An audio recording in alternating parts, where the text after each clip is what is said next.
ICESI, cardiólogo del ICESI y es especialista en docencia universitaria. Además, en este momento se encuentra cursando el fellow de cuidado intensivo en medicina crítica en el ICESI. Y hoy, como dije, nos va a presentar ventilación mecánica en el paciente obeso. Doctor Sotomayor, muchas gracias y buenos días. Buenos días, confirmo que pueden ver mi pantalla, entonces agradecido bastante con la universidad y el alma mater, que siempre es un placer volver por acá. Y hoy voy a salirme un poquito de mi área de confort en la parte de cardiología y a meterme más en lo que estoy estudiando, que es ventilación y cuidados intensivos. Entonces, lo importante de por qué hay que tener mucho conocimiento sobre este tema es que estamos ante una pandemia.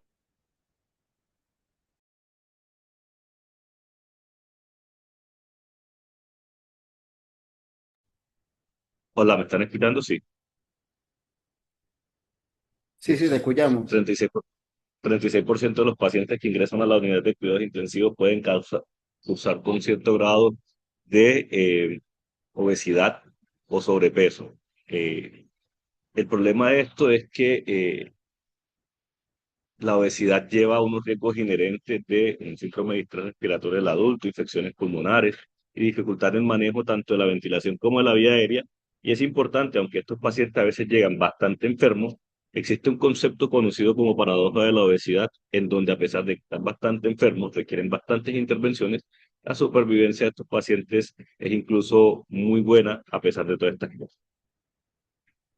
Teniendo en cuenta la primera parte, entonces yo me quiero dedicar un momento a recordar qué elementos de la patología respiratoria se pueden presentar en estos pacientes. Entonces, tenemos un poquito de recorderis, los volúmenes pulmonares y las capacidades que son la suma de los volúmenes. Y en condiciones normales uno va a tener estos valores que está aquí, un volumen de reserva inspiratoria de 3 litros, un tidal de 0,5, de 0,5 litros, una reserva expiratoria de 1 y un volumen residual de 1,2 y la suma de ellos nos dará las diferentes cosas. Sin embargo, en los pacientes obesos, antes de cualquier patología, más allá del proceso de sobrepeso, de inflamación y demás, tenemos en cuenta que estos pacientes van a presentar unas alteraciones intrínsecas debido a las alteraciones que tienen. Estas alteraciones, por ejemplo, en los volúmenes, nos muestran lo siguiente. Tenemos una disminución de la compliance, ¿ya? Y esta va a ser más que todo pulmonar, más que la torácica. Antiguamente se creía que la torácica también se venía disminuyendo, sin embargo, esto solo es en los momentos del movimiento inspiratorio. En reposo, la compliance torácica no se ve alterada, pero sí la función pulmonar como tal. Hay una disminución en lo que es la capacidad residual funcional, de 5 a 15% de la misma cada vez que yo aumento 5 kilogramos por metro cuadrado de índice de masa corporal. Es el primero que se afecta y hay un aumento entonces en la presión pleural que va aumentando progresivamente a medida que hay más masa, hay más masa grasa dentro de la estructura.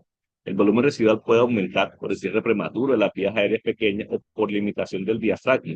Esta limitación del diafragma se ve debido a la reacomodación que presenta el abdomen con los órganos intestinales y la grasa. La capacidad total pulmonar no se ve comprometida, normal o levemente disminuida, y tenemos que tener en cuenta que el detenimiento de la misma solo se ve en los pacientes obesos y superobesos, que los clasifican como índices de masa corporal entre 50 y 60 y mayores de 60. Una proporción, como pueden ver aquí, que va aumentando hasta más de un tercio de ella. La restricción real es infrecuente y hay que tener en cuenta que son los pacientes que tienen una enfermedad pulmonar previa o que están expuestos al consumo de cigarrillos los que pueden tener unas alteraciones reales. En ese sentido, también es importante tener en cuenta que ya sabemos que el diafragma está elevado y con expulsión limitada por la masa arterial abdominal. Sin embargo, la presión inspiratoria máxima y la expiratoria máxima no están comprometidas inicialmente, o de pronto un poquito. Y esto no es lo que nos explica completamente los procesos de hipoventilación. Entonces, por eso es que no necesariamente un paciente que tiene obesidad siempre está hipoventilado. Dependerá entonces del tipo de obesidad que presente el paciente, de la distribución de la grasa y del tiempo que lleve con la obesidad. Cuando uno ve entonces los volúmenes, uno entiende que Idealmente, lo que es el volumen de expiración al final de un minuto se ve levemente reducido con respecto al obeso, principalmente por las variaciones en la vía, en el volumen respiratorio. Se cierran las vías aéreas pequeñas, hay un poco de enfermedad pulmonar obstructiva o apnea obstructiva y aumenta la resistencia a la vía aérea, se presenta un patrón que no es obstructivo. Entonces, vamos a ver que si bien hay un poco de reducción del BES, del BEF1 con respecto del obeso con respecto al no obeso, lo que más se ve alterado es el BFC y la relación entre ellos entonces no va a cambiar tanto, va a ser normal o ligeramente elevada inicialmente y se va a deteriorar bastante ya con el tiempo. Este efecto se verá más en el cambio de posición, en especial en el decúbito supino, cuando la masa aplasta toda la estructura de la caja torácica y del abdomen. Con respecto al drive respiratorio, pues es heterogéneo, pero en general vamos a terminar viendo que a medida que aumenta la obesidad y el sobrepeso, este va a disminuir. ¿Qué sucede? Las adipocinas y citoquinas del tejido que modulan el drive, como la interleuquina 1, el factor de necrosis tumoral y la adenoleptina, van a aumentar ese nivel circundante en sangre. Por ende, hay un aumento en la resistencia de leptina y va a haber una exposición del mismo al tronco encefálico. Entonces, va a haber una resistencia a los cambios que genera el CO2, a pesar de que este va a estar alto, bien sea crónico, intermediamente crónico, si hay síndrome de pulmonar o obstrucción obstructiva, vamos a ver que la compensación renal eventualmente va también a ser inefectiva y el paciente va a terminar presentando una disminución en el drive respiratorio. Entonces, sumando los problemas que tenemos, también está lo que es el patrón respiratorio y el trabajo respiratorio. Entonces, para mismo volumen, un volumen minuto va a tener entonces un volumen tidal más bajo y una frecuencia respiratoria más alta. ¿Y esto qué causa? Una disminución de la compliance, una limitación diafragmática y una hiperventilación dinámica. El espacio muerto va a aumentar, lo que va a hacer que se produzca menor eficiencia respiratoria y durante el ejercicio menor aumento del volumen tidal y la pendiente de la entrega y el consumo va a ser más plana a mayor índice de masa corporal. Y otro concepto con el que estamos familiarizados, que es con el trabajo respiratorio, este va a aumentar significativamente. A medida que yo me pase de la obesidad y entre en lo que es el concepto de superobesidad, vamos a ver que el costo metabólico aumenta un 16% más que el previo. Y esto se debe a tres razones. Uno, el requerimiento metabólico para mover las estructuras con esa compliance que está alterada y esa lactancia que está también comprometida. Dos, la entrega de oxígeno, la resistencia a las vías aéreas y una fatiga respiratoria que es la base del riesgo de la falla respiratoria, independientemente del paciente no esté en un proceso infeccioso o un SDA. Aquí lo que vamos a ver al final de las curvas entonces de la relación de volumen y de presión es que hay un desplazamiento a la derecha, se requiere una presión más negativa para mover el mismo volumen respiratorio y hay una mayor histeresis o una mayor resistencia. Entonces la inspiración y la expiración se van a separar debido a la disminución de la compliance, al aumento de la resistencia y al aumento del trabajo respiratorio. En el componente de gases arteriales o el intercambio gaseoso, vamos a recordar entonces que en condiciones normales, ese alveolo que está normalmente distendido o abierto va a tener una relación BQ equilibrada dependiendo de la zona de West, si creen en ella, en donde estemos, y entonces la sangre oxigenada va a pasar, va a difundirse, va a hacer los sistemas, el gradiente arterial, alveolo arterial va a estar normal y vamos a producir un intercambio gaseoso adecuado. Sin embargo, cuando tengo un paciente que tiene aumento en la masa corporal, vamos a tener varias cosas. Uno, esa masa va a terminar colapsando el alveolo, aumento de la presión pleural, existe shunts pulmonar porque con hipoxemia porque el alveolo estará colapsado sin que haya alteración en la ventilación en el flujo sanguíneo, el gradiente alveolar va a aumentar, la PaO2 va a bajar y esos pacientes van a tener hipoxemia. Entonces vamos a ver que los pacientes obesos, después de que pasan de 35, un 30% de ellos va a tener una hipoxemia aislada, que empeora en el supino, por lo que habíamos hablado, la presión diafragmática aumentada. El delco es normal, porque el volumen capilar se aumenta para compensar, y la PaO2 y la relación PaO2 a 2 se va a aumentar proporcional al índice de masa corporal. El shunt no va a mejorar con FiO2 alta, sino que también va a requerir de PIP para abrir esos alveolos colapsados. Y las atelectasias, que es lo que más tenemos, será la suma de las cosas que ya habíamos dicho. Estos pacientes naturalmente van a presentar atelectasias. ¿Por qué? Uno, porque tienen la capacidad residual disminuida por la masa adiposa y aumento de la presión pleural, las vías aéreas cerradas, especialmente en las zonas dependientes del pulmón, y el colapso alveolar que empeora en su PIB. Y como pueden ver en esta revisión, lo que pasa cuando se hace una tomografía de impedancia, viendo la impedancia, vemos cómo cambia y se ve como cuando yo acuesto al paciente y lo intubo, le pongo paso de presión positiva a presión negativa, el pulmón va a tender a colapsar, en especial en esa parte que llamamos dependiente, la región dorsal, y va a quedar abierta e incluso disminuida de volumen la presión, la parte ventral. Una vez que el paciente se extuba y se regresa a sus presiones normales, este va a regresar a una forma lo más cercana posible a su valor previo, sin tal vez regresar a la normalidad. Y es importante que tengamos en cuenta que otra cosa que modifica la capacidad de tener una telectasia es de qué está lleno ese alveolo. Sabemos entonces que por ley de Fick, cuando el oxígeno está puro y la concentración de FiO2 llena ese alveolo completamente, el intercambio gaseoso por las diferentes leyes del paso de un gas de una membrana semipermeable a otra van a llevar a que se vacíe rápidamente y una vez vaciado, ese alveolo va a colapsar. Sin embargo, cuando el aire ambiente, estamos aire ambiente o las concentraciones de oxígeno dentro del alveolo no están en el 100%, ese intercambio o, esa, o ese vaciado del gas alveolar va a disminuir. Em, Teniendo ya en cuenta los conceptos como más fisiológicos de qué es lo que está pasando, entendemos entonces que el paciente ya entra en una desventaja, ¿cierto? Ya el paciente tiene alteraciones dentro de todo el componente que van a exponerlo a hipoxemia, a atelectasias, a deterioro del intercambio respiratorio, etcétera, etcétera, etcétera. Entonces, ¿qué pasa? Es importante tener en cuenta que nosotros como intensivistas no vamos a tener una receta de cocina para todos los pacientes. Lo que sí es importante y que me dice la doctora Vargas, que es mi docente de ventilación, es que hay estrategias para tener la cabeza orientada, ¿sí?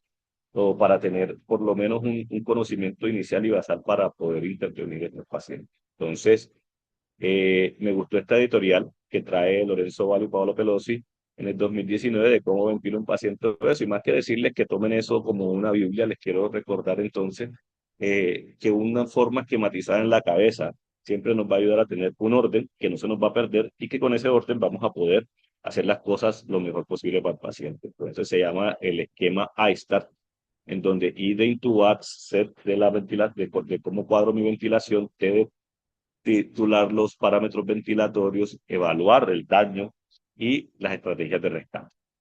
Bajo ese principio de o modelo de pensamiento, entonces yo voy a tratar de aclarar algunas en lo que nos permita el tiempo y otras vamos a dejarlo en el espacio de la discusión.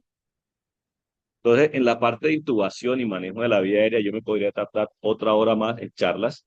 Entonces, aquí les dejo como unos aspectos de la preoxigenación, de la intubación y de la postextubación. Y no me tienen que creer a mí, sino que también ahí están abajo cada uno de por qué, de las bibliografías de donde salen estas recomendaciones. Entonces, enfoquémonos un momento en la preoxigenación. Entonces, veamos que la ventilación no invasiva y el CPAP son los métodos de referencia para iniciar ese proceso más allá de la bolsa mascarilla del BMR. La cánula nasal de alto flujo es útil en el complemento no hipoxémicos severos. La FiO2 debe estar al 100% durante la intubación y por todo lo que son las alteraciones en el desplazamiento craneal del diafragma por los órganos abdominales y la grasa, la posición en la que se debería procurar ese proceso de intubación y de intubación debe ser semisentada y en rampa, y el tiempo de apnea debe ser lo más reducido posible debido a que tenemos esa capacidad funcional residual disminuida. Entonces toca actuar rápido. En el proceso de la intubación, siempre hay que pensar que este va a ser difícil. El malampati más el ángulo de mentón-cuello son aquellos que nos van a decir si el paciente tiene dificultad para se planea una vía aérea difícil y hay que tener un plan A, un plan B, un plan C. El videolaringoscopio recomendado a la unidad de cuidado intensivo para este grupo de pacientes. La relajación neuromuscular con agentes cortos como la succinilcolina y demás. Y el riesgo de complicaciones es 20 veces mayor en obesos que en los no obesos, entonces estás preparado para todo. En el proceso de posextubación, unas recomendaciones que nos dan es ventilación no invasiva profiláctica inmediatamente posextubación. La ventilación no invasiva y la cánula nasal de alto flujo reducen el riesgo de reintubación. El test de fuga del FLOF descarta el edema laringio y si presenta sospecha del edema laringio debes colocar 4 horas antes de extubaciones, pero debes endovenosos. Con el mismo nivel de recomendaciones, pero pues, que lo tenemos ahí previendo que ese winning va a ser complejo o va a ser difícil. Por último, suspender la sedación precozmente, evitar las benzodiazepinas y recordar que estos pacientes vienen con un drive respiratorio disminuido por todo el sistema de leptina, interleuquina 1 y factor de necrosis tumoral afectado, por lo que idealmente los opioides deben estar retirados un tiempo antes del proceso. No están prescritos, son muy buenos, el volumen de distribución depende del que escoja, va a ser bueno, depende de la grasa, pero es importante que tengas en cuenta que estos pacientes van a quedarse con episodio de apnea si no se les ha retirado. Entonces, ¿cómo se desteta? Y esto está acá rápidamente para recortárselo, la sedación mínima, propofol de metomedina de acción corta y tener un protocolo generalizado, prueba de ventilación espontánea es muy buena, ¿cierto? Test de fuga, activación y ventilación mecánica y seguimiento a largo plazo. Entonces, usted ya tiene a su paciente ventilado. Usted ya lo intubó, ya lo cuadró, lo puso semisentado a 30 grados y va a escoger el modo ventilatorio. Entonces yo podría aquí traerles las ventajas o las desventajas de uno y otro. Sin embargo, y para en aras de hacerlo un poco más centrado en lo que la revisión me ha traído, yo me quedo con utilizar en la medida de lo posible modo ventilatorio asistido controlado por volumen. Que lo podremos discutir si no estamos de acuerdo al final. ¿Qué hay de eso? Entonces tenemos este estudio, ¿cierto?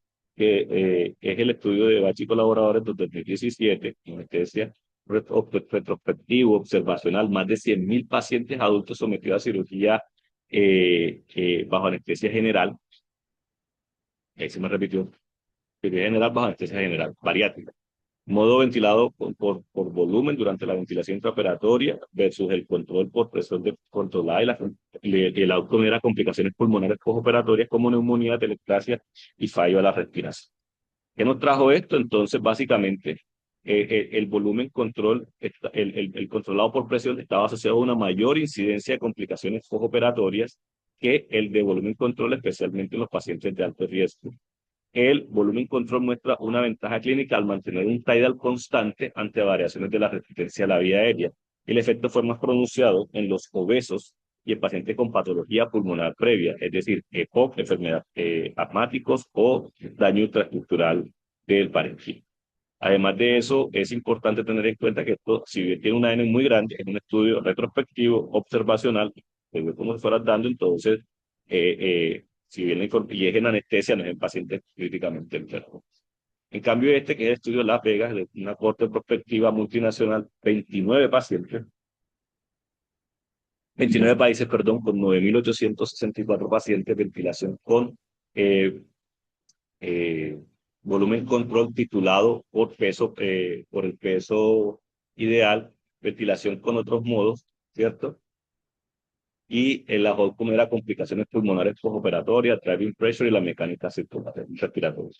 ¿Qué resultó esto? Que el 46% de los pacientes recibía ventilación por volumen control. Ya era el modo predominante en la práctica real. Pacientes con volumen tidal más bajo por peso corporal del paciente tenían menos complicaciones postoperatorias y la variabilidad en la resistencia a la vía aérea en los obesos justificaba asegurar un tidal constante y no solo que era solo posible con el volumen control. Esta evidencia observacional más directa y específica en obesos respaldaba la preferencia sobre esos dos y me evitaba algunos riesgos de trauma y dolencia. ¿Por qué entonces nos importa el modo ventilatorio? Normalmente usted puede escoger entre alguno de los dos porque usted tiene la vía aérea abierta, no hay tanto aumento en la resistencia está estable, entonces cualquier modo que usted escoja de los convencionales está bien. Sin embargo, ya lo habíamos hablado, en el obeso hay un ciclo de disminución de la capacidad residual funcional. Cuando inspira se abre la vía, pero cuando expira se colapsa la misma. La presión control, la presión, y pensando en la ecuación del movimiento, vemos que la presión, cuando estamos controlados, pues la presión es fija y el volumen tidal sí cae, se aumenta en la resistencia. Mientras que en el control, en el volumen control, el tidal está garantizado, aunque la resistencia varíe. Y estas tres cosas, en la capacidad residual reducida, la resistencia dinámica y los riesgos de traumas en volumen, en presión control, nos hacen querer preferir el volumen control. Aquí les pido excusa que esto se hace una sobre otra, pero miren entonces cómo en las presiones, doctor Carmelo levantó la mano. Ok, continúen. Em, a medida que el tidal va cayendo, a medida que las resistencias de la vía aérea van aumentando en el tiempo, y esto no le va a avisar acá al paciente. Entonces estamos haciendo un efecto deleterio. Sin embargo, cuando yo tengo un volumen fijo, ¿cierto? El tidal se mantiene y las resistencias van aumentando y el tidal se mantiene garantizado independientemente si hay poca o muy alta resistencia. Sin embargo, si viene a haber un problema en las presiones, este va a aumentar y la presión pico sube y esa va a ser nuestra alarma que es sensible para detectar y darnos una idea. Entonces, si el pico es normal, sin cambios, si el pico se eleva, se aumenta la resistencia, se inspecciona la curva de flujo, y si el pico está muy alto, hay PEPI, hay broncoespasmo y hay que actuar de inmediato. Entonces, ante la suma de estas cosas, yo me quedo con el modo ventilatorio de volumen control, que es completamente discutible. Entonces, ¿cómo configurar el volumen control? Con un tallas de 6 a 8, el SRA Network lo tiene dicho, un PIP de 5 a 8, el CO2 inicial se puede monitorizar la pico, aumento de la alarma, y dependiendo de eso, actuar sobre el mismo. Ya si hay SRA o demás, entonces ya tengo que ver la plató y la gradiente de presiones, que lo vamos a ver más adelante, y uno puede después determinar PIP y otras cosas con trial decremental o presiones medición de las presiones transpulmonares, de arterias, de catéteres esofágicos y demás. Nunca en peso real, siempre en el peso, nunca en peso real, este tiene que ser el peso calculado del paciente. Si sube y si hay la plató no es igual a la distensión, entonces hay que ajustar las cosas según lo que se necesita. El tidal, ¿y por qué el tidal? El tidal tiene que hacerse con el peso corporal predicho, calculado por altura y centro y no por el peso real, ¿cierto? Este paciente el obeso tiene un problema, y es que tiene el volumen respiratorio final pulmonar reducido.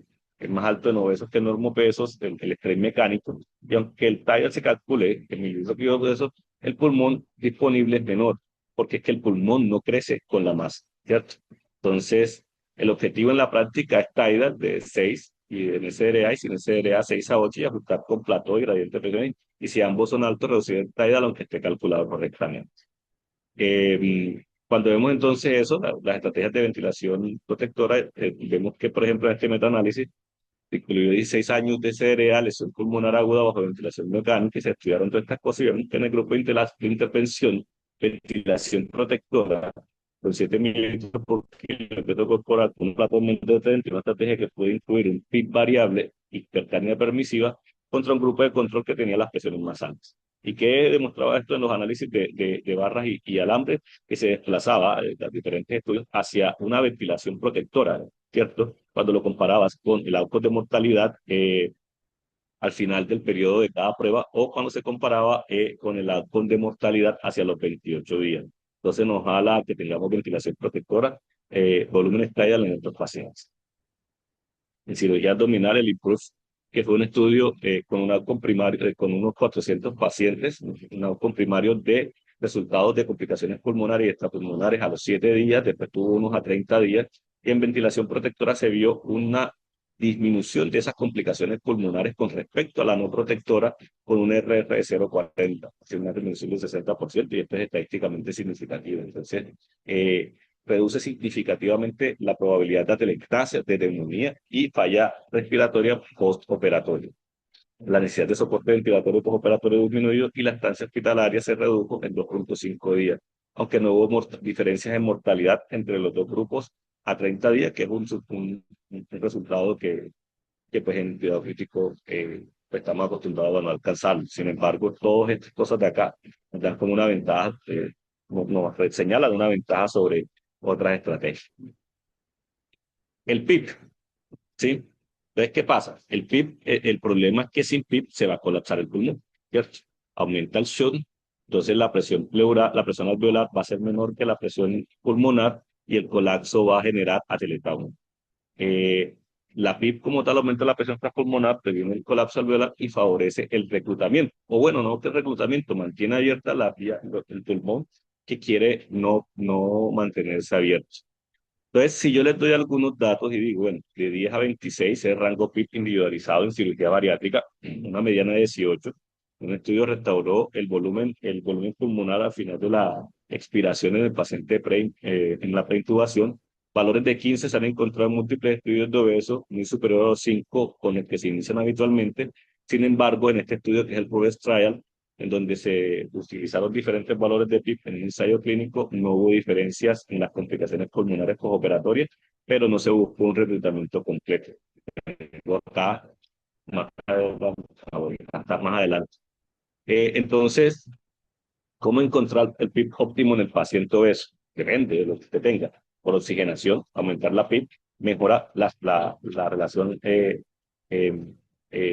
la relación entre la saturación y la PaO2 es fácil de aplicar, no distingue entre reclutamiento y sobredistribución. Sabemos que valores como la PAFI en pacientes complejos, pues la PAFI es un subrogado de un subrogado o un ideal que quisiéramos en los pacientes, pero que no es la mejor manera de medir el grado de oxigenación por mecánica pulmonar, mejor PIB, menor driving pressure, trae decremental de PIB, posmaniobra reclutamiento, uno selecciona la PIB que da mejor compliance, mejor gradiente de presiones y evidencias de PIB-8 en las tablas del SRA Network.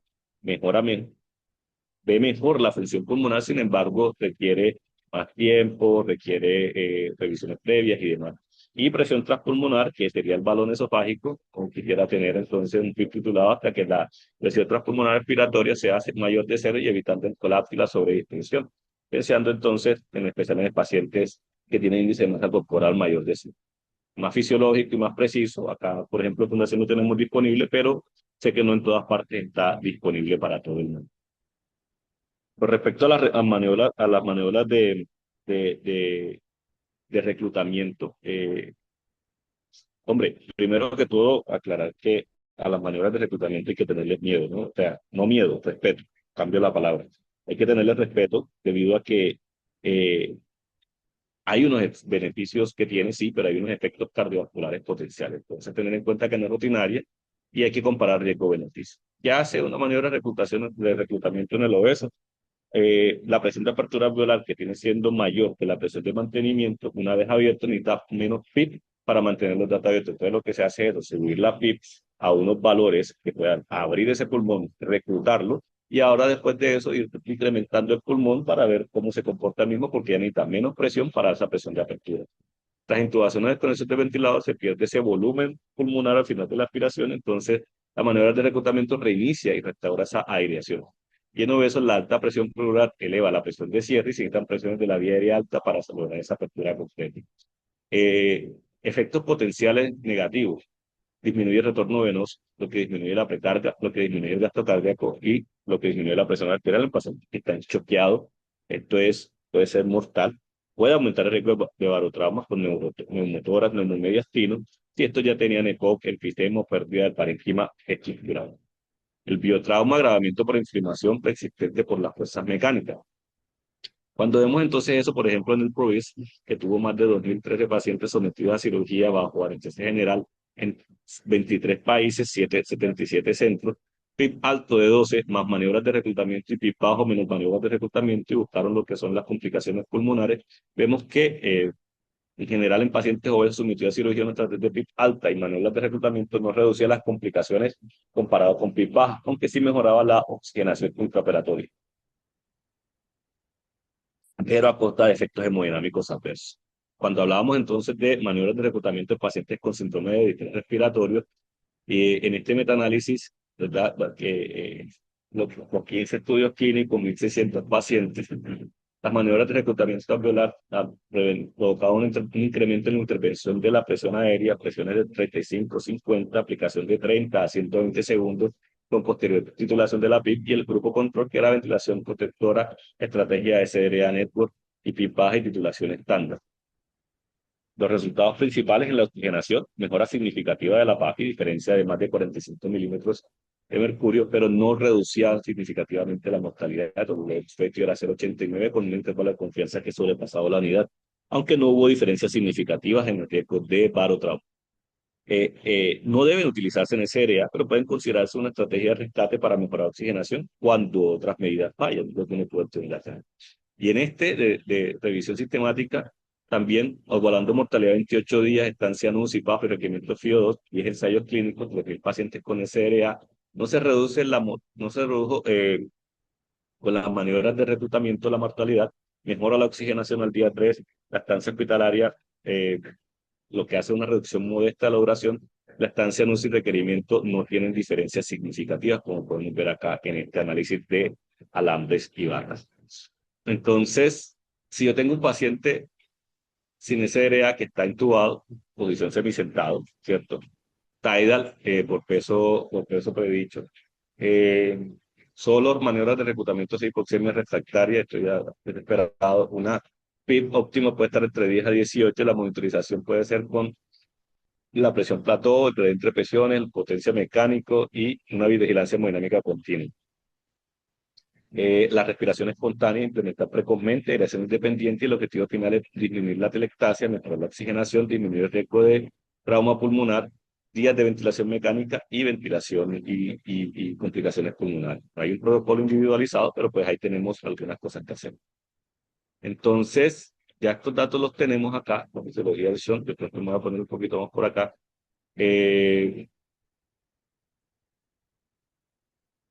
Aquí, en el paciente con SRA, que perdónenme que está acá. Los obesos con SRA reciben tallas más altos, ¿cierto? Porque a veces no sacan las cuentas con el peso calculado, con el normal peso. Y entonces, ¿ahí qué está pasando? La plató y la diferencia de presiones es similar en estos grupos, así que la mortalidad es comparable. Hay un aumento en la presión, en la hipertensión abdominal y hay una disminución de la presión transpulmonar que se ayuda con el grupo de ECMO. Y las diferencias de presiones no diferenció sobrevivientes de no sobrevivientes no, eso con SRA. La lactancia de la pared torácica siempre confunde la interpretación, como les dije. Inicialmente se creía que las elactancias o su inverso, la compleja se veía francamente alterado y vemos que solamente en las fases activas de la respiración, porque mientras están en las fases de reposo no se alteran tanto. Entonces, ¿qué sucede? Cuando reviso los diferentes estudios, la alveoli, el estándar, la alveoli con resultados a largo plazo, y los diferentes estudios pueden encontrar varias cosas. Cuando la PIB está más alta, ¿cierto? En pacientes con índice de masa corporal mayor de 30, como en el alveoli, había mejores resultados. La reclutabilidad es similar a los normopesos con PIB de 5 a 15. Cuando tengo superobesos, el PIB de 22, que se mide por presión transpulmonar, presión 13, con la tabla CO2 mejora notablemente la oxigenación y la lactancia pulmonar. Entonces, lo que uno le pide al paciente, al clínico es, hombre, toma una estrategia personalizada, defina cuáles son los mejores PIB y, y defina cuál es la mejor presión que genera menos adeletrauma y que mejora más y mantiene más el alveolar abierto, mejora la oxigenación, mientras está resolviendo el problema que tiene ese paciente. Se puede hacer maniobra de reclutamiento inicial, cambio de volumen control, traer decremental, buscar el PIB óptimo y busca entonces, ¿qué? Buscar mejorar la oxigenación mecánica, mejorar el BQ, tratar de no inestabilizar al paciente, quitar los vasopresores más rápido y tratar de mejorar la supervivencia. El prono en este área disminuye la presión pleural dorsal, mejora el reclutamiento del abdomen, mejora ese gradiente ventral dorsal y el mismo PQs. Recuerden que les había mostrado cómo en estudios donde vemos cómo se comporta el tórax y la expansión pulmonar dentro de los pacientes que tienen SDRA, perdón, los pacientes que se intuban, independientemente si tienen una patología, vamos a ver cómo se alteran, se colapsan estas vías aéreas. Entonces, es importante tener en cuenta esto. El prono es similar entre obesos y los obesos con SDRA. Hay un muy buen beneficio y una indicación cuando tienen SDRA severo según criterios de SDRA reciente con menos de 150 de en caso de que ya no podamos ventilarlo, tenemos las maniobras de rescate como el ECMO venoso, ¿cierto? cuando ya falla la ventilación mecánica convencional, cuando falla el prono, los bloqueantes neuromusculares. Entonces, cuando ya hacemos toda la estrategia CRA Network, cuando nos falla el Proceva, cuando el Accuracy no nos da y tenemos PAFI disminuidas menores de 80 y hipercapnia refractaria. Es seguro en obesos, que pues así complicaciones. Bueno, tiene las complicaciones inherentes a todo el prono, pero que se presentan en todos los pacientes, eh, donde la estrategia pues, es veno-venosa si no hay choque cardiogénico y ventilación ultraprotectora. Y sí, sabemos que mover un paciente de 120, 130 kilos es complejo, pero puede salvar la vida. Aquí está como un resumen, entonces, dependiendo si tiene SDRA o no, de qué es lo que espero del paciente o cómo podría cuadrar estas presiones, o cómo podría cuadrar mi ventilador, tidal, modos ventilatorios, PIP inicial, vida optimizada y lo que es driving pressure, potencia mecánica y demás. Entonces, la presión plató y la presión de conducción miden lo que es el sistema respiratorio total, pero no pueden distinguir entre un pulmón rígido y una pared torácica rígida. Por eso hay pacientes que pueden tener TIL. Entonces, ¿qué pasa? Ahí que tenemos la presión pleural. Eh, Actúa como un estimador directo de la presión esofágica actúa como un estimador directo de la presión pleural y permite calcular la presión transpulmonar, que es la fuerza de distensión y estrés sobre los alvéolos, que sería la presión pleural con, que sería la recta de la presión del alvéolo con la presión pleural. La presión total debe superar entonces esa resistencia de las vías respiratorias, la carga elástica, y con el balón esofágico proporcionamos o participamos en esa carga elástica para revelar la verdadera mecánica. Eh, Introducido desde el 49, ¿cierto? Y equipado con un balón distal, a menudo incluye un segundo balón para medir la presión.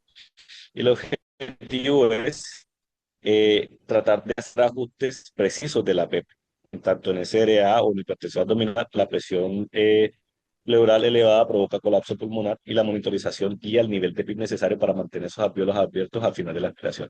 Entonces, si la presión está menor de cero, pues indica colapso pulmonar y hay que aumentar el PIB. Si está en 0,2, zona óptima de reclutamiento, y menor de 2, hay un riesgo de sobredistensión en las zonas no dependientes como la región dorsal cuando está en supino. Entonces, ¿cuál es la idea? Protegerse contra la sobredistensión y el límite superior al final de la inspiración es menos de 20-25 y en casos especiales, cuando la pared torácica genera presiones altas, la presión de la vía aérea puede resultar ser segura si la PL se mantiene en un límite superior.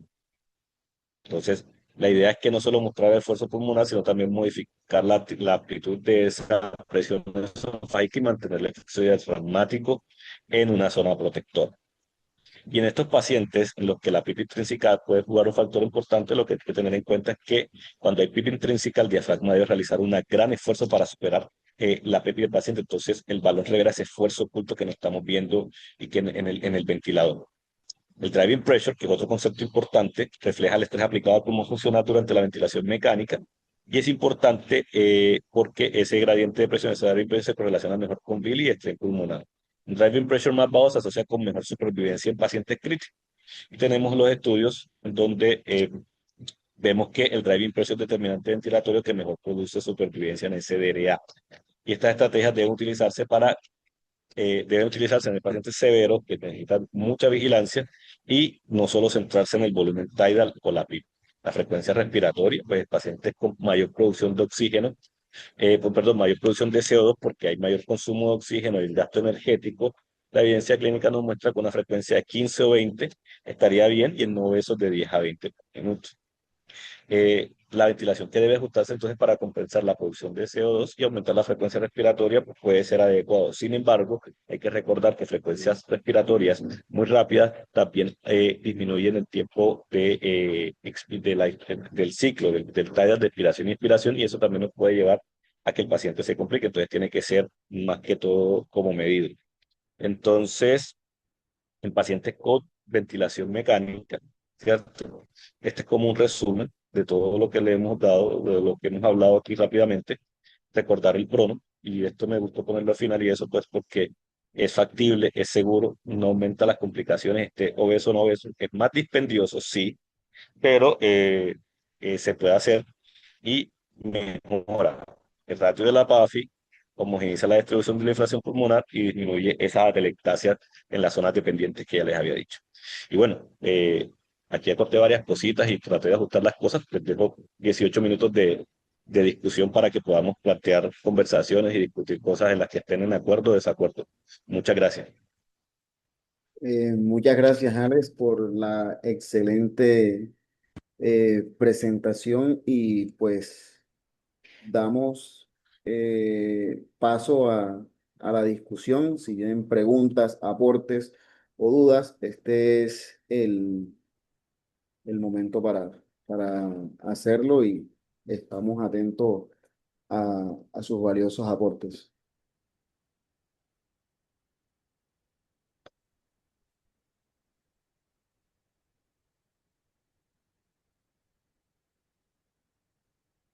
Bueno, la doctora Yolina Galván levantó la mano. Adelante.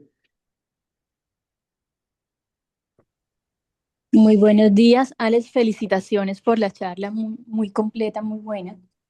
Eh, yo quisiera de pronto que nos precisaras más el tema del cálculo de de acuerdo a lo que leíste, del volumen por peso, porque veíamos que hablabas de que hacíamos el peso ajustado.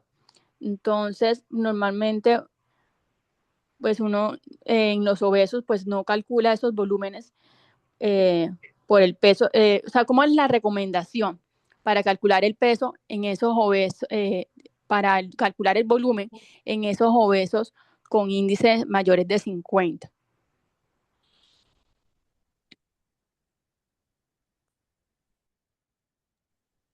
Hola, Chivo, profe, ¿cómo estás? Qué tiempo sin saber de ti y eso? Uno debería tener el peso predicho y en el peso, no el peso predicho y no el real. El tamaño del pulmón depende de la talla y del peso. Y en el obeso el pulmón tiene el mismo número de alvéolos que en el normopeso de la misma estatura. Entonces, eso es importante. Hay unas fórmulas diferentes, ¿no? Entonces, está la de la SDA Network que multiplicaba 50 por 0,9 por la talla en los 152 en hombres, en mujeres era 45,5 por más 9,1 y la idea es que este debería ajustarse según si tienen SDRA o no. Entonces, por ejemplo, cuando yo tengo un peso, por ejemplo, yo tengo un paciente que tiene un peso real de, no sé, 130 kilos y yo le calculo el Tidal a 6 mililitros por kilo, a mí me puede dar más de 700, 800 lo que le voy a dar de Tidal calculado, mientras que en realidad lo que debería estar dando son 300 o 400, o menos de 400, dependiendo de lo que es. Entonces, cuando yo uso el peso real, el Tidal puede ser hasta 2,5 veces más grande que el correcto, y entonces eso va a ser letal. Hay una revisión, cuando estaba haciendo la revisión, autores como De Jong, que pasan escribiendo sobre eso y lo presentan en la parte de anestesia y eso, dicen que el Tidal ajustado por peso, eh, em, el Tidal ajustado por peso, utilizando la fórmula, eh, hace que tú puedas tener un mayor estrés mecánico que el mismo peso y puedas tener un paciente que tenga eh, y puedes mejorar la mecánica como tal. En obesos con índice de masa corporal mayor de 50 y SRA, se recomienda entonces atender al límite inferior en el rango con respecto al peso predicho, entonces no es el superior, entonces tratar ventilaciones protectoras con 4 o 5 de Tidal de volumen corriente que con respecto a 8. Eso es lo que tengo como en mi cabeza. Entonces, pesos reales en obesos, idealmente no. Un, Idealmente quisiera uno tener un peso corporal predicho para la edad, para la estatura, perdón, para la estatura y para el sexo, y buscando siempre tidals entre 6 y 8. Y si estás más de 50, eh, tratar de bajarte un poquito más de esos tidals a ultraprotectores. Es lo que, no sé si respondí la pregunta así.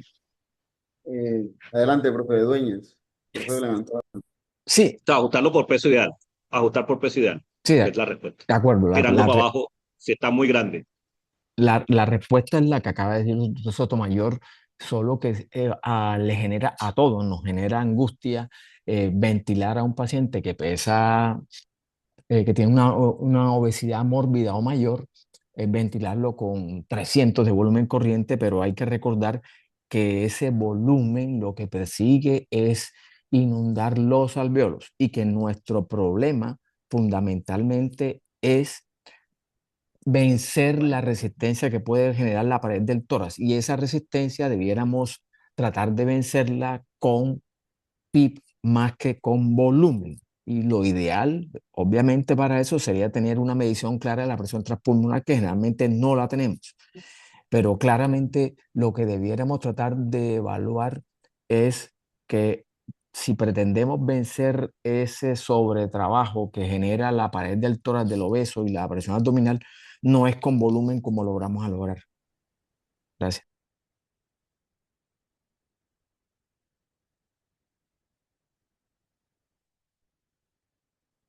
En el chat tenemos varias preguntas. Habla Fabs sobre el ajuste de la presión y la presión intraabdominal, los ajustes de parámetros ventilatorios y la presión intraabdominal.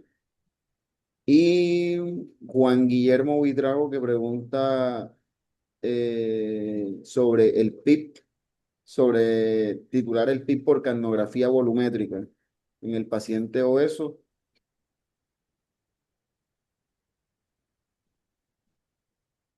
Me perdí un momentico porque dejé de escuchar.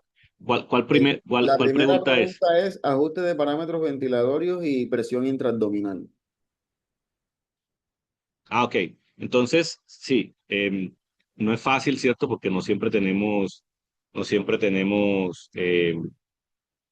medición de la presión intraabdominal. Eh, yo acá en Fundación tenemos la forma de medir la PIA y uno siempre tiene que tener en cuenta que PIAs elevadas mayor de 20 en pacientes que tengan compartimental, que tengan abdomen abierto, que tengan sufrimiento de asa, eh, pueden generar eso. El problema es que, pues, básicamente, la plató en el obeso se puede ver alterada porque empuja el diafragma hacia arriba. Entonces, cuando una plató genera 28, la pared torácica se gasta en vencerla. Entonces, ¿qué idealmente debería ser? La plató objetivo, hay una fórmula, que es la plató objetivo más la vía menos 13 centímetros de agua sobre 2. Entonces, el límite estándar en obesidad sin SRA es 20. Con SRA menos de 27, tú mides la pía y 13 es el valor de referencia de la presión abdominal de un adulto. Entonces, tú deberías hacer entonces la plató ajustada con esa fórmula. Plató objetivo más la diferencia entre la pía menos el valor, la pía medida menos la pía ideal del paciente sobre 2. Ese sería el de eso, eh, buscando entonces el objetivo. 20 en sin SRA, 27. En algunas partes he leído 25. Si alguien me corrige ahí con respecto a eso. Pero es esto, plató modificado por la piel. No sé qué otra pregunta había. Mm, Sí, correcto, Alex. Pues uno tendría que tener en cuenta por la transferencia de la presión intraabdominal hacia el tórax, pero pues realmente pues esa transferencia no es fácil uno contrarrestarla y pues hay otros métodos que nos ayudan a tener más una homogeneidad sobre la presión intraabdominal y que deberíamos utilizarlo a la hora de ajustar el PIB y no tener en cuenta como parámetro único la presión intraabdominal, toda vez que uno debería buscar la zona de reclutamiento pulmonar de Buguedo. Ujú. Sí, en ese sentido, perdón, Amílcar, en ese sentido hay que recordar primero que primero medir la presión abdominal, que de pronto es lo mejor que rescato de la respuesta de Sotomayor, debiéramos medirla más. Segundo, porque cuando la presión abdominal es normal, la presión de conducción es una variable sustituta adecuada de la presión transpulmonar. Esto es, si yo tengo una presión abdominal normal, la presión de conducción se convierte en mi presión transpulmonar y puedo guiarme por ella. Obviamente en el obeso no va a ser así y entonces yo debo medir la presión abdominal. Hay fórmulas como las que mencionó el doctor Sotomayor. De pronto yo rescataría un trabajo del doctor John Marini hace unos 13 años en el cual mostró que la cantidad de presión que se transmite del abdomen al tórax es generalmente la mitad. Pero bueno, eso fue un estudio puntual, habría que validar esa información.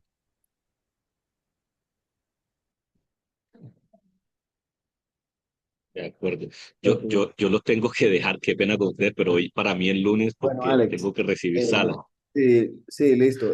Muchísimas gracias, doctor Muchas Sotomayor. gracias por la Muchas- Hombre, presentación. muchas gracias.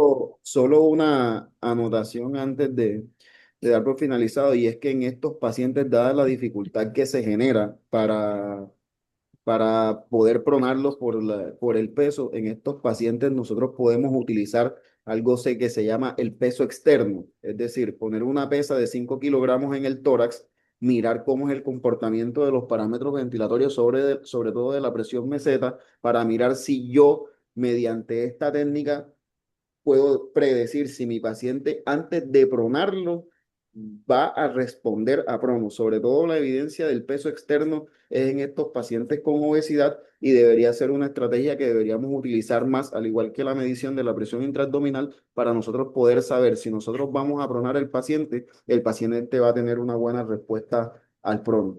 Muchas gracias, Alex, por la presentación y nos vemos, no el próximo martes porque es Semana Santa, nos vemos la segunda semana de abril. Muchas Perfecto, gracias a muchas todos. gracias. Gracias a todos, hasta luego, chao.